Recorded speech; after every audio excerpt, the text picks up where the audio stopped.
Un des traits marquants de la phase équinoxiale, et nous ne sommes pas en phase équinoxiale, précisons-le, en astrologie, c'est le fédéralisme. Puisque le fédéralisme, n'oublions pas que la communauté européenne, l'Union européenne, est un processus fédéral. Le fédéralisme, c'est le dépassement des nationalismes, ou le dépassement, tout simplement, des clivages entre différentes associations, différents partis, etc. Alors, le problème, c'est qu'actuellement, on parle beaucoup de fédération, ou de confédération. Et là, il y a un souci. Parce que nous ne sommes pas en phase équinoxiale, mais en phase solsticiale. Alors, on pourrait faire l'objection. M. Heilbronn, comment se fait-il qu'il y ait des fédérations en période solsticiale?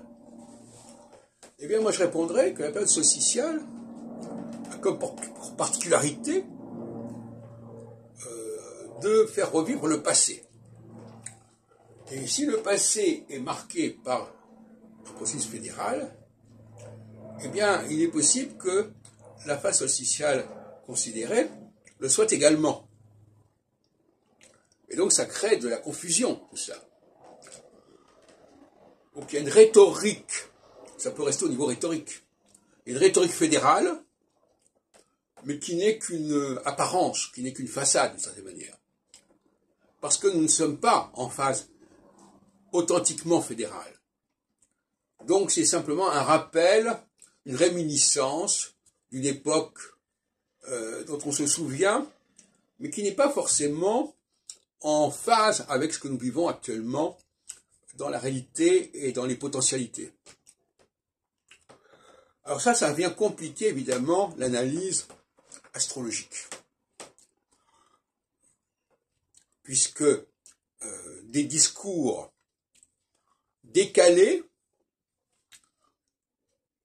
du fait de la socialité, parce que la socialité, quelque part, elle est dans le décalage, puisqu'elle elle télescope des périodes différentes, qui viennent perturber le processus cyclique. En tout cas, qui viennent le fausser quelque part. Autrement dit, les vraies périodes fédérales sont des périodes équinoxiales, et que nous ne sommes pas en ce moment dans une période équinoxiale. Alors je rappellerai, pour la petite histoire astrologique, si on peut dire, puisque je suis obligé toujours de parler un peu de ce qui se passe dans l'historique, toujours dans ce besoin d'immédiateté, de parler de ce qu'on connaît, de ce qu'on sait, de l'intérieur, et pas par les journaux, etc., que dans les années 80, 84, 85, etc., qui était une période équinoxiale, eh bien, il y a eu plusieurs projets de fédération qui sont apparus. La Fédération française d'astrologie de Daniel Rousseau, la Fédération des enseignants en astrologie de Denise Després, et puis toutes sortes d'autres choses qui se sont produites et qui ont bousculé les clivages et les frontières des associations existantes. Là, nous sommes dans un processus, effectivement, fédéral, fédération aussi au niveau international, etc. Enfin, il y a des périodes qui sont particulièrement favorables aux fédérations, mais en n'oubliant pas que toute forme de fédération se fait aux dépens, d'une certaine façon, de l'autonomie de ses différents membres.